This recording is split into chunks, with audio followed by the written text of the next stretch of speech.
I'm Adam Froman, CEO of Delvinia and Asking Canadians. There are a lot of changes going on in the market research industry, and this presentation is my perspective on the future of market research and the opportunities that lie ahead. There's no doubt we're in the midst of a social revolution. And this is primarily because technology has become an integral part of our lives. And the interactive nature of digital technologies are giving people choice and control.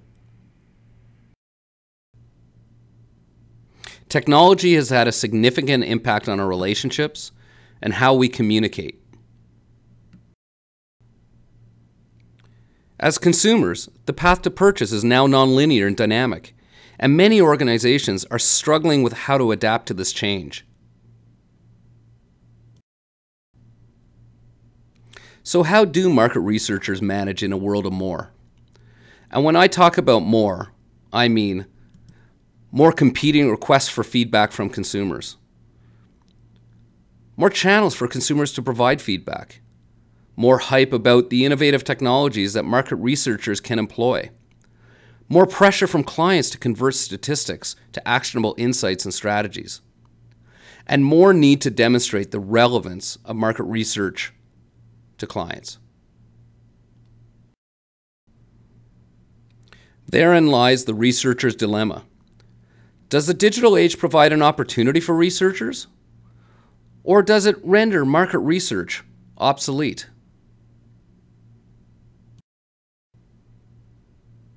Before I give you my perspective, I'd like to tell you a bit about my background.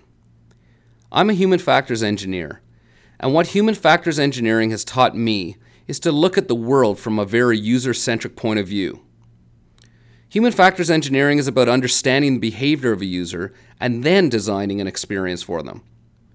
I'm also passionate about interactive technologies, innovation, and how data is being used in the digital age.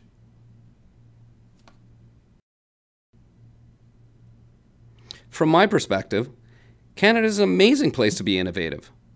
At Delvinia and Asking Canadians, we've accessed many government programs to help fund our R&D.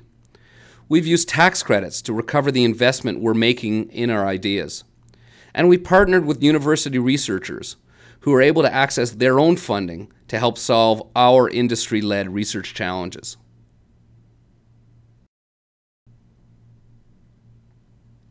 Our research and development into where the market research industry was going began back in 2003, when with funding from Canary, we built an online ad testing tool that allowed us to test television ads with the same accuracy online as you could in a focus group.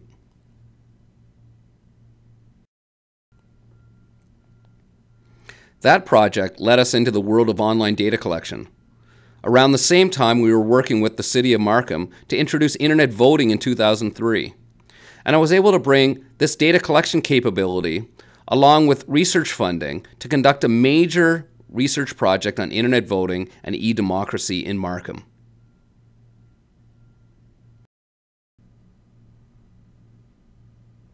In 2005, I realized that our ability to continue on this path of online data collection required us to build a community where we could test our ideas and apply our user-centric approach to online surveys.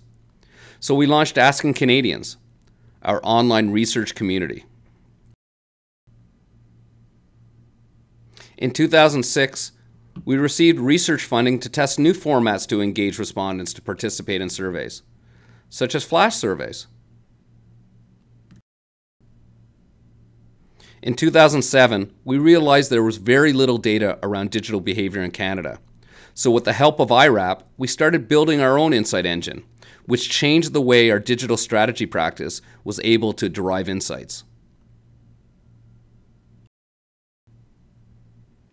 Once we had collected this Canadian data on digital behaviors, like mobile use, social behavior, and online retail behavior, we were able to collaborate with some great companies like Environics Analytics and Generation 5, which took this data and projected it to every postal code.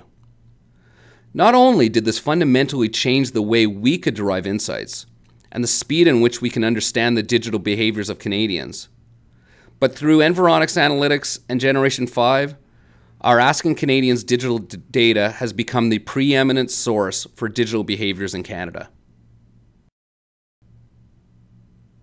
In 2009, as we saw the growth of online panels, we embarked on a research project to understand how we were going to ensure panel and data integrity. This led us to partnering with TrueSample, a technology developed by Market Tools, which has quickly become the industry standard to authenticate and validate online panels and the data coming from them. And in fact, Asking Canadians was the first online panel in Canada to license TrueSample. In 2010, our research and development revolved around figuring out how to integrate existing technologies into Confirm It, our licensed survey platform, so that we can use the most innovative technologies available for data collection and provide a seamless survey experience for our panelists.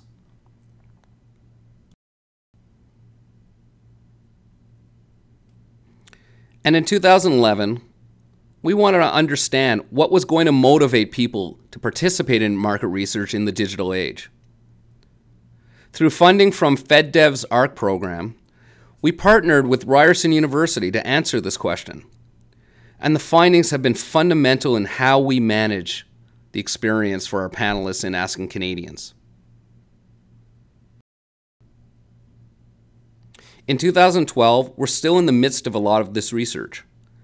We're currently exploring the impact of mobile research, not only in terms of its validity in its use to collect data, but also to understand the experience consumers have in participating in mobile-based research studies. We're also exploring ways to better use dashboards. Dashboard technologies have evolved within the past couple of years to enable organizations to aggregate various data sources into one interface. But really developing dashboards from a user-centric, or in this case, decision-maker's point of view, is still emerging. Our firm is currently in the midst of a major research project, partly funded by IRAP and partly funded by NSERC's Engage program and a partnership with Ryerson, around trying to understand how we aggregate and use these dashboard technologies, and how we can create a user-centric experience so that decision makers can consume large amounts of data and make better decisions. This path that we've taken, where we've embedded R&D into our business, has provided us with a unique perspective when helping our clients to develop digital strategies and digital experiences. And it's also fundamental to the way we look at the world from a user-centric point of view. So what is the future of market research? Well, let me share with you where I think market research is going in the future. From my perspective, I think it all starts with improving respondent participation. Do people really want to take the time to provide feedback on the products and services that they're using, especially when they're being bombarded with requests for their opinions, and it's just as easy for them to choose not to participate? When we asked our Asking Canadians panel about the importance of being engaged by a brand to give feedback, over 90% of Canadians said they feel it's important for a brand to offer a feedback channel. And almost 70% of Canadians have given feedback in the past year.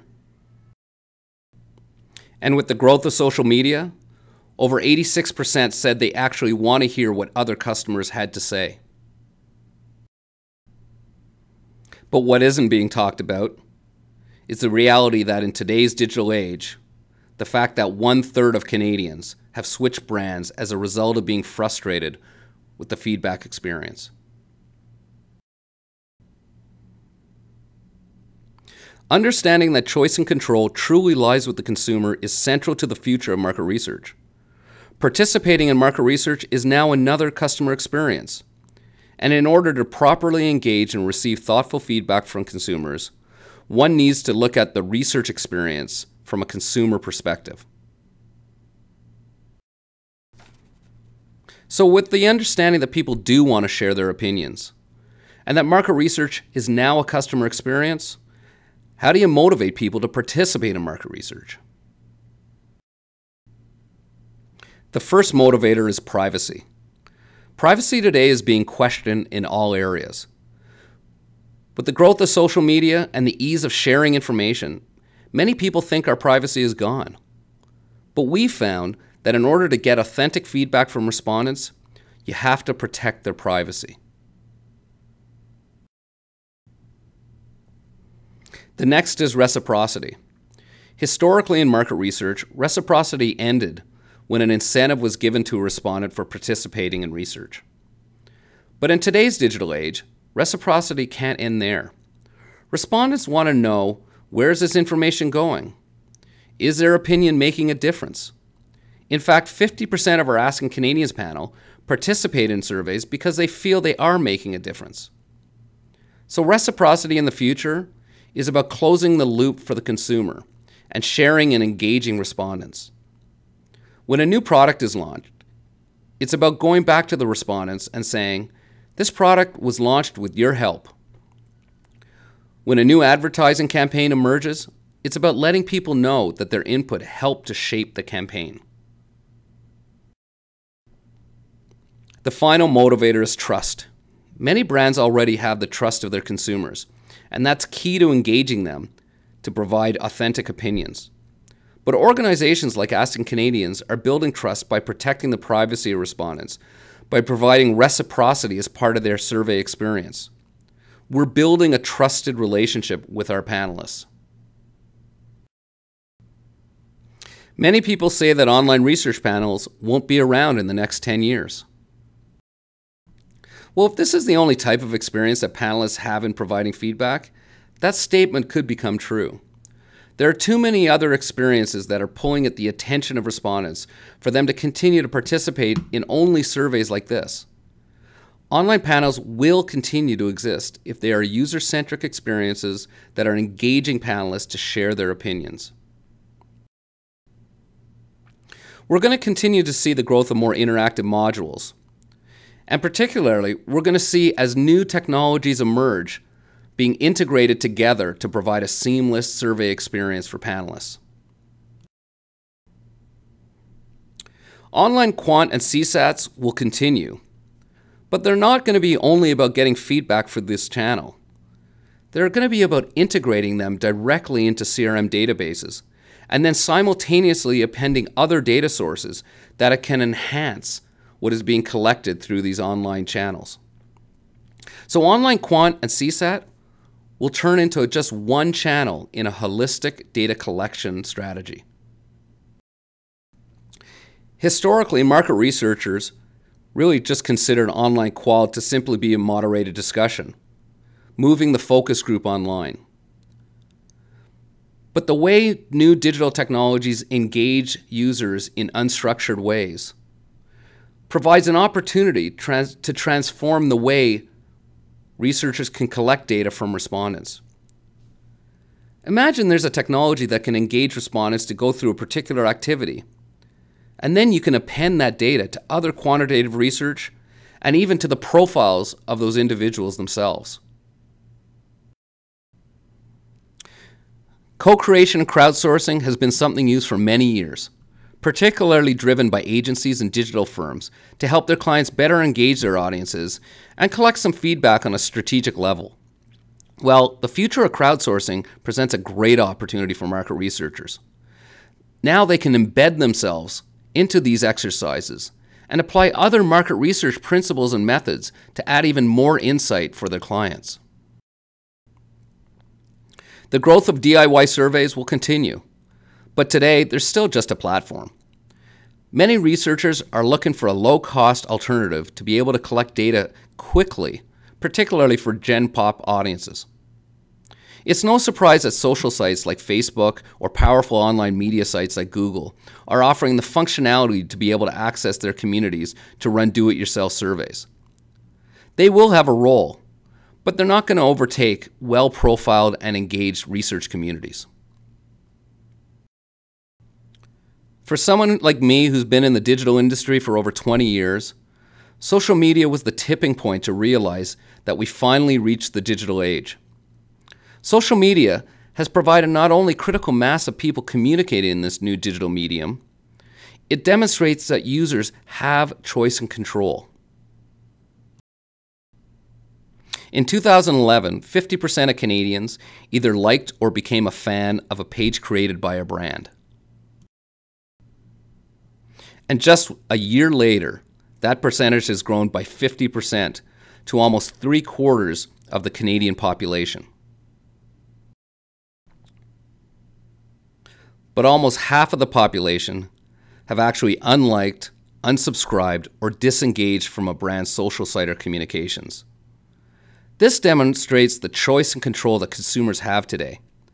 And with the critical mass of consumers using social media, it makes them very powerful.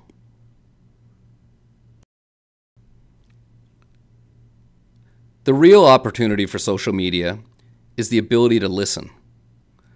There are a lot of technologies out there that will allow you to listen passively to what is being said about your brand in the social space. There are keywords, sentiment analysis, and lots of other tools and ways that you can listen to customers and combine that data with other research methods. But the real potential of social media for market research is social intelligence. Market researchers are now able to combine the research methods of today with the ability to listen to their customers through social media and validate the insights that they're deriving. And even more, combine it with data that's being collected on how consumers are interacting with those brands. The combination of social listening and traditional research methods can take research to a whole new level. Gamification has been a buzzword in the market research industry for the past couple of years, and it's so overhyped. The future of gamification for market research isn't about new methods of employing game elements. That will be a very small part of it. The future of gamification is about market researchers learning how to embed themselves into the programs with the organizations that are already applying game methods in terms of engaging their consumers. Most organizations are employing gamification, using it to engage their consumers with the brand. But gamification provides many of the motivators to engage people to participate in market research. So market researchers need to find a way to use this channel with the brand and these programs to find ways to collect data and derive insight. But I really feel, particularly given the work we've been doing, that mobile will fundamentally change the survey experience. As of right now, and this is data that Asking Canadians collected in fall 2012, 44% of Canadians have a smartphone device, and almost 17% of Canadians have some form of tablet device. And what's really fascinating about that is that tablet use has gone up by 20% in the past year. 16% of Canadians have actually voted or taken a survey through their mobile device. And 25% surf the internet on their mobile device. For those of you who have a mobile device or smartphone, I guarantee most of you have used it while watching television. And 29% of Canadians feel lost without their phone. And almost 80% of Canadians have taken a picture with their phone.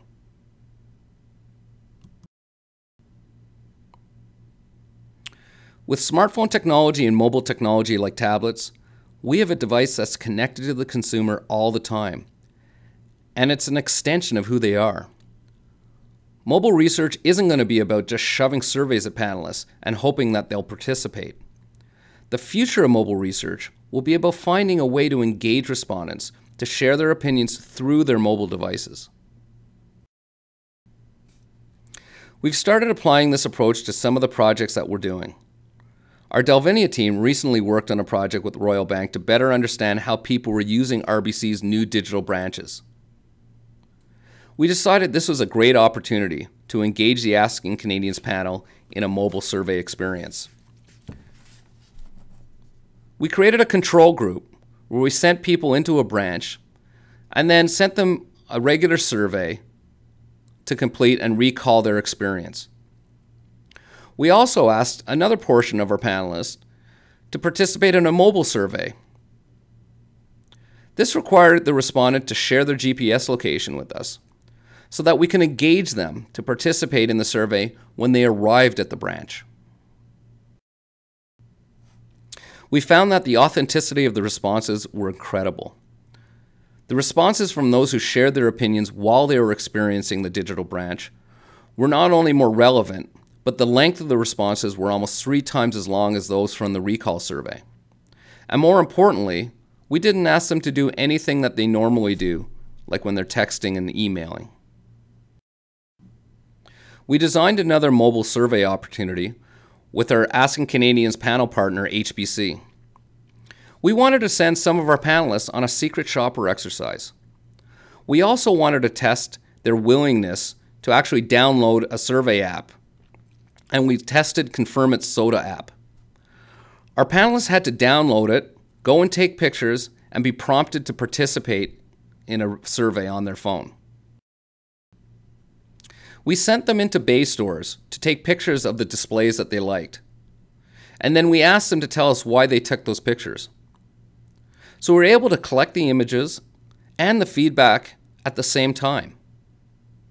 And because we used our Asking Canadians panel, we were able to connect this data back into the profiles of our panelists, which gave us even more data to analyze. This was a very interesting opportunity for HBC to not only collect this type of data, but to connect it to segments of shoppers that they know. For us, the importance of this exercise was to look at our panelists' experience in going through a mobile survey. We were nervous about asking them to share their GPS location or to download a piece of software, because that could be an issue of privacy. And we were really thrilled to see that the majority of our panelists were willing to share that information and to participate. We also found that this helped with the authentication of the responses, because we knew the respondents were in fact at the branch of the store while they were providing feedback. And just the general interest in participating in mobile phone surveys was astounding. It was a new experience for our panelists, and they really embraced it. We learned a lot about how to better engage our panelists to participate in these types of surveys. When we invited our panelists to take part in the mobile survey, we had to adapt our invitations. We had to use new wording, and we had to offer them more incentives.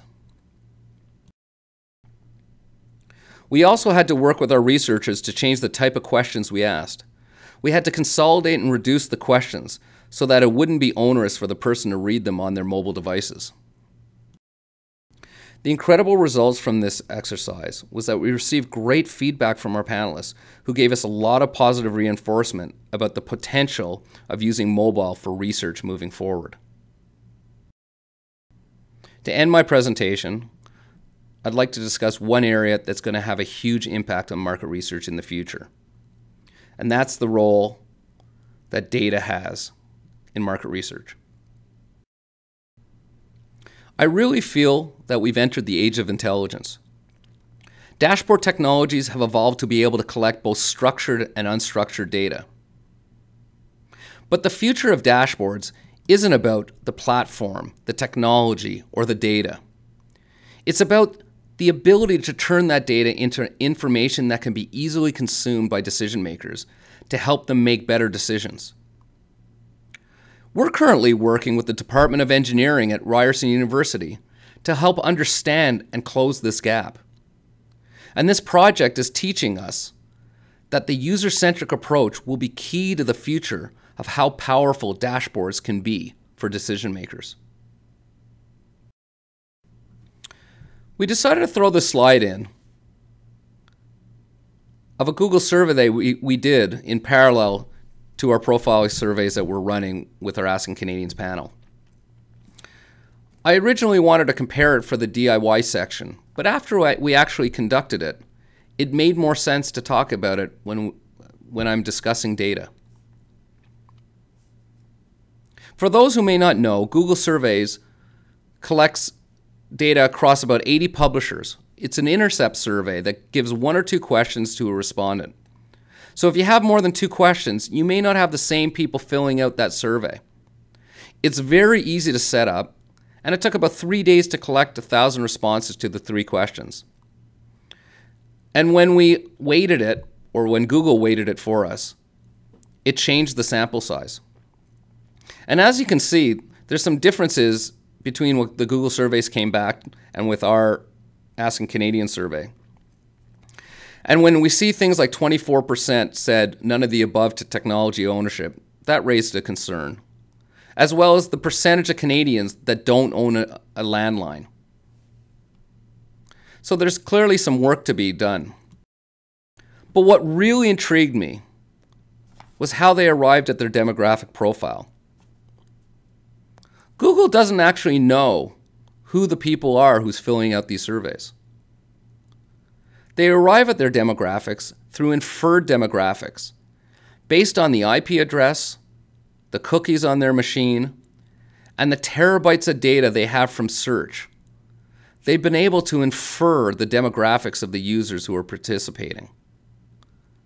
Now, in Canada, this isn't working so well, as you can see by the lack of representation relative to our panel. But what was intriguing to me is that Google's actually doing this.